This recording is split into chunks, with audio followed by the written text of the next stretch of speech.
मेरे प्यारे देशवासियों, नमस्कार। मन की बात शुरू करते हुए आज मन भरा हुआ है। 10 दिन पूर्व भारत माता ने अपने वीर सपूतों को खो दिया। इन पराक्रमी वीरों ने हम 125 करोड़ भारतीयों की रक्षा में खुद को खपा दिया।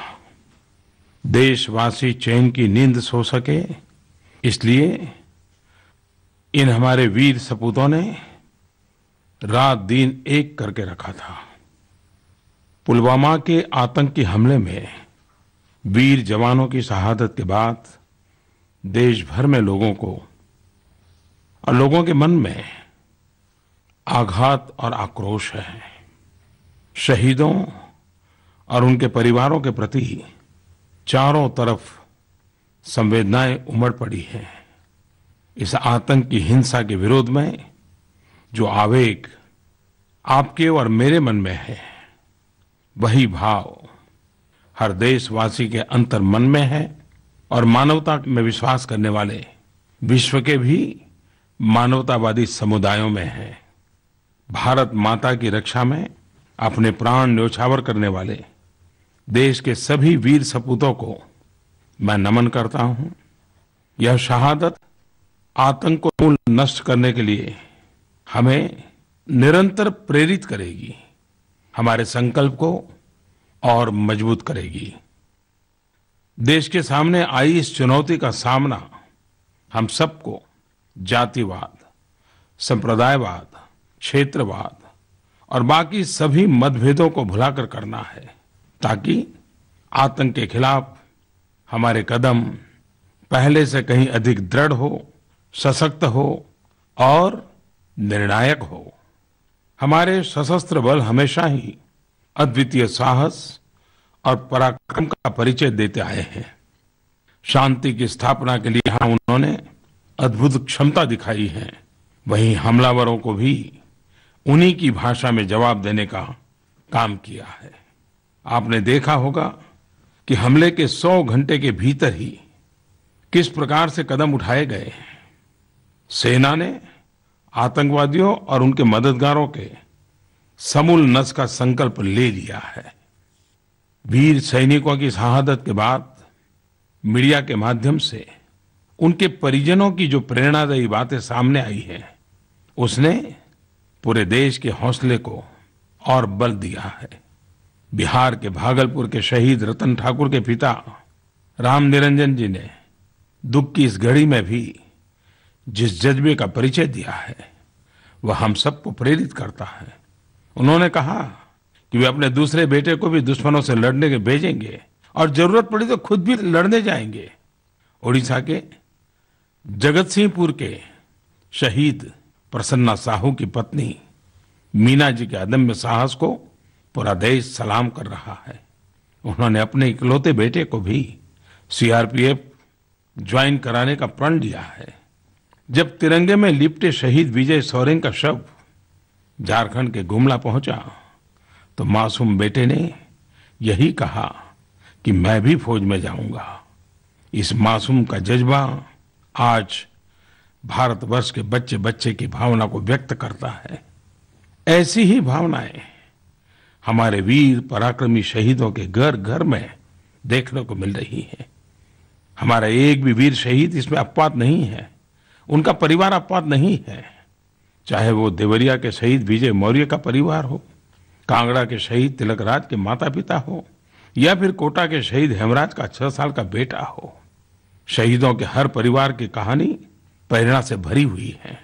मैं युवा पीढ़ी से अनुरोध करूंगा कि वो इन परिवारों ने जो जज्बा दिखाया है, जो भावना दिखाई है, उसको जाने, समझने का प्रयास करें। देशभक्ति क्या होती है, त्याग तपस्या क्या होती है, उसके लिए हमें इतिहास की पुरानी घटनाओं की ओर जाने की जरूरत नहीं पड़ेगी। हमारी आंखों के सामने ये जीते जागते उदाहरण है और यही उज्जवल भारत के भविष्य के लिए प्रेरणा का कारण है। मेरे प्यारे देशवासियों, आजादी के इतने लंबे समय तक हम सबको जिस वॉर मेमोरियल का इंतजार था वह अब खत्म होने जा रहा है। इसके बारे में देशवासियों की जिज्ञासा, उत्सुकता बहुत स्वाभाविक है। नरेंद्र मोदी ऐप पर उडुपी, कर्नाटक के श्री ओंकार शेट्टी जी ने नेशनल वॉर मेमोरियल तैयार होने पर अपनी प्रसन्नता व्यक्त की है। मुझे आश्चर्य भी होता था और पीड़ा भी कि भारत में कोई नेशनल वॉर मेमोरियल नहीं था। एक ऐसा मेमोरियल जहां राष्ट्र की रक्षा के लिए अपने प्राण न्योछावर करने वाले वीर जवानों की शौर्य गाथाओं को संजोकर रखा जा सके। मैंने निश्चय किया कि देश में एक ऐसा स्मारक अवश्य होना चाहिए। हमने नेशनल वॉर मेमोरियल के निर्माण का निर्णय लिया और मुझे खुशी है कि यह स्मारक इतने कम समय में बनकर तैयार हो चुका है। कल यानी 25 फरवरी को हम करोड़ों देशवासी इस राष्ट्रीय सैनिक स्मारक को हमारी सेना को सुपुर्द करेंगे। देश अपना कर्ज चुकाने का एक छोटा सा प्रयास करेगा। दिल्ली के दिल यानी वो जगह जहां पर इंडिया गेट और अमर जवान ज्योति मौजूद है, बस उसके ठीक नजदीक में यह एक नया स्मारक बनाया गया है। मुझे विश्वास है कि देशवासियों के लिए राष्ट्रीय सैनिक स्मारक जाना किसी तीर्थ स्थल जाने के समान होगा। राष्ट्रीय सैनिक स्मारक स्वतंत्रता के बाद सर्वोच्च बलिदान देने वाले जवानों के प्रति राष्ट्र की कृतज्ञता का प्रतीक है। स्मारक का डिजाइन हमारे अमर सैनिकों के अदम्य साहस को प्रदर्शित करता है। राष्ट्रीय सैनिक स्मारक का कॉन्सेप्ट 4 कोसेंट्रिक सर्कल्स यानी 4 चक्रों पर केंद्रित है, जहां एक सैनिक के जन्म से लेकर शहादत तक की यात्रा का चित्रण है। अमर चक्र की लौ शहीद सैनिक की अमरता का प्रतीक है। दूसरा सर्किल वीरता चक्र का है, जो सैनिकों के साहस और बहादुरी को प्रदर्शित करता है। यह एक ऐसी गैलरी है जहां दीवारों पर सैनिकों की बहादुरी के कारनामों को उकेरा गया है। इसके बाद त्याग चक्र है। यह सर्किल सैनिकों के बलिदान को प्रदर्शित करता है। इसमें देश के लिए सर्वोच्च बलिदान देने वाले सैनिकों के नाम स्वर्ण अक्षरों में लिखे गए हैं। इसके बाद रक्षक चक्र सुरक्षा को प्रदर्शित करता है। इस सर्किल में घने पेड़ों की पंक्ति है। ये पेड़ सैनिकों के प्रतीक हैं और देश के नागरिकों को यह विश्वास दिलाते हुए संदेश दे रहे हैं कि हर पहर सैनिक सीमा पर तैनात है और देशवासी सुरक्षित है। कुल मिलाकर देखें तो राष्ट्रीय सैनिक स्मारक की पहचान एक ऐसे स्थान के रूप में बनेगी जहां लोग देश के महान शहीदों के बारे में जानकारी लेने, अपनी कृतज्ञता प्रकट करने, उन पर शोध करने के उद्देश्य से आएंगे। यहाँ उन बलिदानियों की कहानी है जिन्होंने देश के लिए अपने प्राण न्योछावर कर दिए ताकि हम जीवित रह सकें, ताकि देश सुरक्षित रहे और विकास कर सके। देश के विकास में हमारे सशस्त्र बलों, पुलिस और अर्धसैनिक बलों के महान योगदान को शब्दों में अभिव्यक्त करना संभव नहीं है। पिछले साल अक्टूबर में मुझे नेशनल पुलिस मेमोरियल को भी देश को समर्पित करने का सौभाग्य मिला था। वह भी हमारे उस विचार का प्रतिबिंब था जिसके तहत हम मानते हैं कि देश को उन पुरुष और महिला पुलिसकर्मियों के प्रति कृतज्ञ होना चाहिए जो अनवरत हमारी सुरक्षा में जुटे रहते हैं। मैं आशा करता हूं कि आप राष्ट्रीय सैनिक स्मारक और नेशनल पुलिस मेमोरियल को देखने जरूर जाएंगे।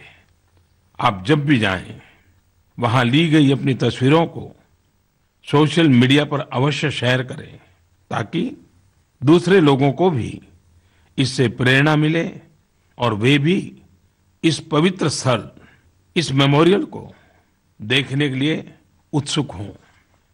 मेरे प्यारे देशवासियों, मन की बात के लिए आपके हजारों पत्र और कमेंट मुझे अलग अलग माध्यमों से पढ़ने को मिलते रहते हैं।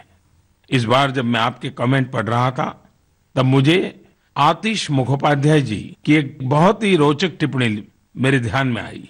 उन्होंने लिखा है कि वर्ष 1900 में 3 मार्च को अंग्रेजों ने बिरसा मुंडा को गिरफ्तार किया था। तब उनकी उम्र सिर्फ 25 साल की थी। यह संयोग ही है कि 3 मार्च को ही जमशेदजी टाटा की जयंती भी है। और वे आगे लिखते हैं, ये दोनों व्यक्तित्व पूरी तरह से 2 अलग अलग पारिवारिक पृष्ठभूमि से हैं, जिन्होंने झारखंड की विरासत और इतिहास को समृद्ध किया। मन की बात में बिरसा मुंडा और जमशेदजी टाटा को श्रद्धांजलि देने का एक प्रकार से झारखंड के गौरवशाली इतिहास और विरासत को नमन करने जैसा है। आतिश जी, मैं आपसे सहमत हूं कि इन 2 महान विभूतियों ने झारखंड का नहीं पूरे देश का नाम बढ़ाया है। पूरा देश उनके योगदान के लिए कृतज्ञ है। आज अगर हमारे नौजवानों को मार्गदर्शन के लिए किसी प्रेरणादायी व्यक्तित्व की जरूरत है तो वह है भगवान बिरसा मुंडा। अंग्रेजों ने छिपकर बड़ी ही चालाकी से उन्हें उस वक्त पकड़ा था जब वे सो रहे थे। क्या आप जानते हैं कि उन्होंने ऐसी कायरतापूर्ण कार्यवाही का सहारा क्यों लिया? क्योंकि इतना बड़ा साम्राज्य खड़ा करने वाले अंग्रेज भी उनसे भयभीत रहते थे। भगवान बिरसा मुंडा ने सिर्फ अपने पारंपरिक तीर कमान से ही बंदूक और तोपों से लैस अंग्रेजी शासन को हिलाकर रख दिया था। दरअसल जब लोगों को एक प्रेरणादायी नेतृत्व मिलता है तो फिर हथियारों की शक्ति पर लोगों की सामूहिक इच्छा शक्ति भारी पड़ती है। भगवान बिरसा मुंडा ने अंग्रेजों से न केवल राजनीतिक आजादी के लिए संघर्ष किया बल्कि आदिवासियों के सामाजिक और आर्थिक अधिकारों के लिए भी लड़ाई लड़ी। अपने छोटे से जीवन में उन्होंने यह सब कर दिखाया। वंचितों और शोषितों के अंधेरे से भरे जीवन में सूरज की तरह चमक बिखेरी। भगवान बिरसा मुंडा ने 25 वर्ष की अल्प आयु में ही अपना बलिदान दे दिया। बिरसा मुंडा जैसे भारत मां के सपूत देश के हर भाग में हुए हैं। शायद हिंदुस्तान का कोई कोना ऐसा होगा कि सदियों तक चली हुई आजादी की इस जंग में किसी ने योगदान न दिया हो। लेकिन दुर्भाग्य यह है कि इनके त्याग, शौर्य और बलिदान की कहानियां नई पीढ़ी तक पहुंची ही नहीं। अगर भगवान बिरसा मुंडा जैसे व्यक्तित्व ने हमें अपने अस्तित्व का बोध कराया तो जमशेदजी टाटा जैसे शख्सियत ने देश को बड़े बड़े संस्थान दिए। जमशेदजी टाटा सही माने में एक दूरदृष्टा थे, जिन्होंने न केवल भारत के भविष्य को देखा बल्कि उसकी मजबूत नींव भी रखी। वह भली भांति जानते थे कि भारत को साइंस, टेक्नोलॉजी और इंडस्ट्री का हब बनाना भविष्य के लिए आवश्यक है। यह उनका ही विजन था जिसके परिणाम स्वरूप टाटा इंस्टीट्यूट ऑफ साइंस की स्थापना हुई, जिसे अब इंडियन इंस्टीट्यूट ऑफ साइंस कहा जाता है। यही नहीं, उन्होंने टाटा स्टील जैसे कई विश्व स्तरीय संस्थानों को और उद्योगों की भी स्थापना की। जमशेदजी टाटा और स्वामी विवेकानंद जी की मुलाकात अमेरिकी यात्रा के दौरान शिप में हुई थी। तब उन दोनों की चर्चा में एक महत्वपूर्ण टॉपिक भारत में साइंस और टेक्नोलॉजी के प्रचार प्रसार से जुड़ा हुआ था। कहते हैं इसी चर्चा से इंडियन इंस्टीट्यूट ऑफ साइंस की नींव पड़ी। मेरे प्यारे देशवासियों, हमारे देश के पूर्व प्रधानमंत्री मोरारजी भाई देसाई का जन्म 29 फरवरी को हुआ था। जैसा कि आप सभी जानते हैं, यह दिन 4 वर्ष में एक बार ही आता है। सहज, शांतिपूर्ण व्यक्तित्व के धनी मोरारजी भाई देश के सबसे अनुशासित नेताओं में से थे। स्वतंत्र भारत में संसद में सबसे अधिक बजट पेश करने का रिकॉर्ड मोरारजी भाई देसाई के ही नाम है। मोरारजी देसाई ने उस कठिन समय में भारत का कुशल नेतृत्व किया जब देश के लोकतांत्रिक ताने बाने को खतरा था। इसके लिए हमारी आने वाली पीढ़ियां भी उनकी आभारी रहेंगी। मोरारजी भाई देसाई ने लोकतंत्र की रक्षा के लिए आपातकाल के खिलाफ आंदोलन में खुद को झोंक दिया। इसके लिए उन्हें वृद्धावस्था में भी भारी कीमत चुकानी पड़ी। उस समय की सरकार ने उन्हें गिरफ्तार कर जेल में डाल दिया। लेकिन 1977 में जब जनता पार्टी चुनाव जीती तो वो देश के प्रधानमंत्री बने। उनके कार्यकाल के दौरान ही 44वां संविधान संशोधन लाया गया।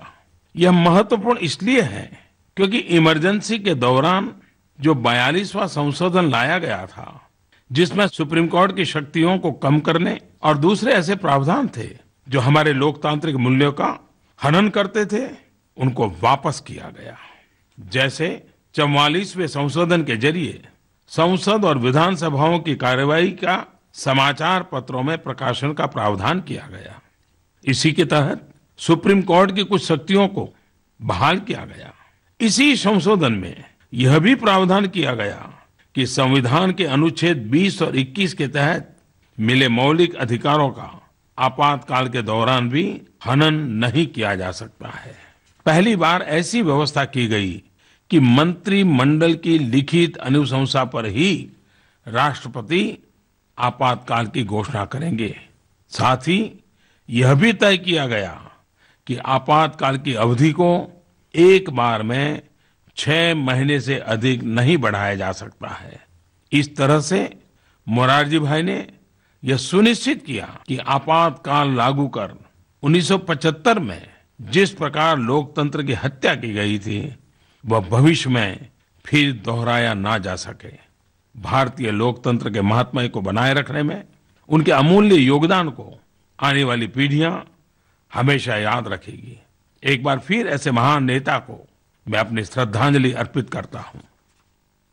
मेरे प्यारे देशवासियों, हर साल की तरह इस बार भी पद्म अवार्ड को लेकर लोगों में बड़ी उत्सुकता थी। आज हम एक न्यू इंडिया की ओर अग्रसर हैं। इसमें हम उन लोगों का सम्मान करना चाहते हैं जो ग्रासरूट लेवल पर अपना काम निष्काम भाव से कर रहे हैं, अपने परिश्रम के बल पर अलग अलग तरीके से दूसरों के जीवन में सकारात्मक बदलाव ला रहे हैं। दरअसल वे सच्चे कर्मयोगी हैं जो जन सेवा, समाज सेवा और इन सब से बढ़कर राष्ट्र सेवा में निस्वार्थ जुटे रहते हैं। आपने देखा होगा जब पद्म अवार्ड की घोषणा होती है तो लोग पूछते हैं कि ये कौन है। एक तरह से इसे मैं बहुत बड़ी सफलता मानता हूं, क्योंकि ये वो लोग हैं जो टीवी, मैगजीन या अखबारों के फ्रंट पेज पर नहीं हैं। ये चकाचौंध की दुनिया से दूर हैं, लेकिन ये ऐसे लोग हैं जो अपने नाम की परवाह नहीं करते, बस जमीनी स्तर पर काम करने में विश्वास रखते हैं। योगः कर्मसु कौशलम, गीता के संदेश को वो एक प्रकार से जीते हैं। मैं ऐसे ही कुछ लोगों के बारे में आपको बताना चाहता हूं। ओडिशा के दैतारी नायक के बारे में आपने जरूर सुना होगा। उन्हें canal man of the Odisha यूं ही नहीं कहा जाता। दैतारी नायक ने अपने गांव में अपने हाथों से पहाड़ काटकर 3 किलोमीटर तक नहर का रास्ता बना दिया। अपने परिश्रम से सिंचाई और पानी की समस्या हमेशा के लिए खत्म कर दी। गुजरात के अब्दुल गफूर खत्री जी को ही लीजिए। उन्होंने कच्छ के पारंपरिक रोगन पेंटिंग को पुनर्जीवित करने का अद्भुत कार्य किया। वे इस दुर्लभ चित्रकारी को नई पीढ़ी तक पहुंचाने का बड़ा कार्य कर रहे हैं। अब्दुल गफूर द्वारा बनाई गई ट्री ऑफ लाइफ कलाकृति को ही मैंने अमेरिका के पूर्व राष्ट्रपति बराक ओबामा को उपहार में दिया था। पद्म पुरस्कार पाने वालों में मराठावाड़ा के शब्बीर सैयद गौमाता के सेवक के रूप में जाने जाते हैं। उन्होंने जिस प्रकार अपना पूरा जीवन गौमाता की सेवा में खपा दिया, यह अपने आप में अनूठा है। मदुरई चिन्ना पिल्लई वही शख्सियत है जिन्होंने सबसे पहले तमिलनाडु में कलंजियम आंदोलन के जरिए पीड़ितों और शोषितों को सशक्त करने का प्रयास किया। साथ ही समुदाय आधारित लघु वित्तीय व्यवस्था की शुरुआत की। अमेरिका की काओ पोर्चोन लिंच के बारे में सुनकर आप सुखद आश्चर्य से भर जाएंगे। लिंच आज योग की जीती जागती संस्था बन चुकी है। 100 वर्ष की उम्र में भी वे दुनिया भर के लोगों को योग का प्रशिक्षण दे रही है और अब तक 1500 लोगों को योग शिक्षक बना चुकी है। झारखंड में लेडी टार्जन के नाम से विख्यात जमुना टुडू ने टिम्बर माफिया और नक्सलियों से लोहा लेने का साहसिक काम किया। उन्होंने न केवल 50 हेक्टेयर जंगल को उजड़ने से बचाया, बल्कि 10,000 महिलाओं को एकजुट कर पेड़ों और वन्य जीवों की सुरक्षा के लिए प्रेरित किया। ये जमुना जी के परिश्रम का ही प्रताप है कि आज गांव वाले हर बच्ची के जन्म पर 18 पेड़ और लड़की की शादी पर 10 पेड़ लगाते हैं। गुजरात की मुक्ताबेन पंकज कुमार दगली की कहानी आपको प्रेरणा से भर देगी। खुद दिव्यांग होते हुए भी उन्होंने दिव्यांग महिलाओं के उत्थान के लिए जो कार्य किए, ऐसा उदाहरण मिलना मुश्किल है। चक्षु महिला सेवा कुंज नाम की संस्था की स्थापना कर वे नेत्रहीन बच्चों को आत्मनिर्भर बनाने के पुनीत कार्य में जुटी है। बिहार के मुजफ्फरपुर की किसान चाची यानी राजकुमारी देवी की कहानी बहुत ही प्रेरक है। महिला सशक्तिकरण और खेती को लाभकारी बनाने की दिशा में उन्होंने एक मिसाल पेश की है। किसान चाची ने अपने इलाके की 300 महिलाओं को सेल्फ हेल्प ग्रुप से जोड़ा और आर्थिक रूप से स्वावलंबी बनाने के लिए प्रेरित किया। उन्होंने गांव की महिलाओं को खेती के साथ ही रोजगार के अन्य साधनों का प्रशिक्षण दिया। खास बात यह है कि उन्होंने खेती के साथ टेक्नोलॉजी को जोड़ने का काम किया। और मेरे देशवासियों, शायद पहली बार ऐसा हुआ है कि इस वर्ष जो पद्म पुरस्कार दिए गए उसमें 12 किसानों को पद्म पुरस्कार मिले हैं। आमतौर पर कृषि जगत से जुड़े हुए बहुत ही कम लोग और प्रत्यक्ष किसानी करने वाले बहुत ही कम लोग पद्मश्री की सूची में आए हैं। ये अपने आप में ये बदलते हुए हिंदुस्तान की जीती जागती तस्वीर है। मेरे प्यारे देशवासियों, मैं आज आप सबके साथ एक ऐसे दिल को छूने वाले अनुभव के बारे में बात करना चाहता हूं जो पिछले कुछ दिनों से मैं महसूस कर रहा हूं। आजकल देश में जहां भी जा रहा हूं, मेरा प्रयास रहता है कि आयुष्मान भारत की योजना पीएम जय यानी पीएम जन आरोग्य योजना के कुछ लाभार्थियों से मिलूं। कुछ लोगों से बातचीत का अवसर मिला है। अकेली माँ, उसके छोटे बच्चे पैसों के अभाव में इलाज नहीं करवा पा रही थी। इस योजना से उसका इलाज हुआ और वो स्वस्थ हो गई। घर का मुखिया मेहनत मजदूरी करके अपने परिवार की देखभाल करने वाला एक्सीडेंट का शिकार हो गया, काम नहीं कर पा रहा था। इस योजना से उसको लाभ मिला और वो पुनः स्वस्थ हुआ, नई जिंदगी जीने लगा। भाइयों और बहनों, पिछले 5 महीनों में लगभग 12 लाख गरीब परिवार इस योजना का लाभ उठा चुके हैं। मैंने पाया कि गरीब के जीवन में इससे कितना बड़ा परिवर्तन आ रहा है। आप सब भी यदि किसी भी ऐसे गरीब व्यक्ति को जानते हैं जो पैसों के अभाव में इलाज नहीं करा पा रहा हो, तो उसे इस योजना के बारे में अवश्य बताइए। ये योजना हर ऐसे गरीब व्यक्ति के लिए ही है। मेरे प्यारे देशवासियों, स्कूलों में परीक्षा का समय शुरू होने ही वाला है। देश भर में अलग अलग शिक्षा बोर्ड अगले कुछ हफ्तों में 10वीं और 12वीं कक्षा के बोर्ड के इम्तिहान के लिए प्रक्रिया प्रारंभ करेंगे। परीक्षा देने वाले सभी विद्यार्थियों को, उनके अभिभावकों को और सभी टीचर्स को मेरी ओर से हार्दिक शुभकामनाएं। कुछ दिन पहले दिल्ली में परीक्षा पे चर्चा का एक बहुत बड़ा आयोजन टाउन हॉल के फॉर्मेट में हुआ। इस टाउन हॉल कार्यक्रम में मुझे टेक्नोलॉजी के माध्यम से देश विदेश के करोड़ों स्टूडेंट्स के साथ, उनके अभिभावकों के साथ, टीचर्स के साथ बात करने का अवसर मिला। परीक्षा पे चर्चा, इसकी एक विशेषता यह रही कि परीक्षा से जुड़े विभिन्न विषयों पर खुलकर बातचीत हुई। कई ऐसे पहलू सामने आए जो निश्चित रूप से विद्यार्थियों के लिए लाभदायक हो सकते हैं। सभी विद्यार्थी, उनके शिक्षक, माता पिता YouTube पर इस पूरे कार्यक्रम की रिकॉर्डिंग देख सकते हैं। तो आने वाले परीक्षा के लिए मेरे सभी एग्जाम वॉरियर्स को ढेरों शुभकामनाएं। मेरे प्यारे देशवासियों, भारत की बात हो और त्योहार की बात न हो, ऐसा हो ही नहीं सकता। शायद ही हमारे देश में कोई दिन ऐसा नहीं होता है जिसका महत्व ही न हो, जिसका कोई त्योहार न हो, क्योंकि हजारों वर्ष पुरानी संस्कृति की ये विरासत हमारे पास है। कुछ दिन बाद महाशिवरात्रि का पर्व आने वाला है और इस बार तो शिवरात्रि सोमवार को है, और जब शिवरात्रि सोमवार को हो तो उसका एक विशेष महत्व हमारे मन मंदिर में छा जाता है। इस शिवरात्रि के पावन पर्व पर मेरी आप सबको बहुत बहुत शुभकामनाएं हैं। मेरे प्यारे देशवासियों, कुछ दिन पहले मैं काशी गया था। वहां मुझे दिव्यांग भाई बहनों के साथ समय बिताने का मौका मिला। उनसे कई विषयों पर चर्चा हुई और उनका आत्मविश्वास वाकई प्रभावित करने वाला था, प्रेरक था। बातचीत के दौरान उनमें से एक प्रज्ञाचक्षु नौजवान से जब मैं बात कर रहा था तो उसने कहा, मैं तो स्टेज आर्टिस्ट हूँ, मैं मनोरंजन के कार्यक्रमों में मिमिक्री करता हूँ। तो मैंने ऐसे ही पूछ लिया, आप किसकी मिमिक्री करते हो? तो उसने बताया कि मैं प्रधानमंत्री की मिमिक्री करता हूँ। तो मैंने उनसे कहा, जरा करके दिखाइए। और मेरे लिए बड़ा सुखद आश्चर्य था कि उन्हें मन की बात में जिस प्रकार से मैं बात करता हूँ उसी की पूरी मिमिक्री की और मन की बात की ही मिमिक्री की।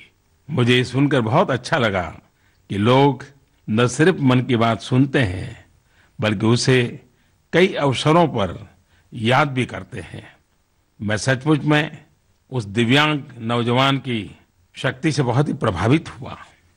मेरे प्यारे देशवासियों, मन की बात कार्यक्रम के माध्यम से आप सबसे जुड़ना मेरे लिए एक अनोखा अनुभव रहा है।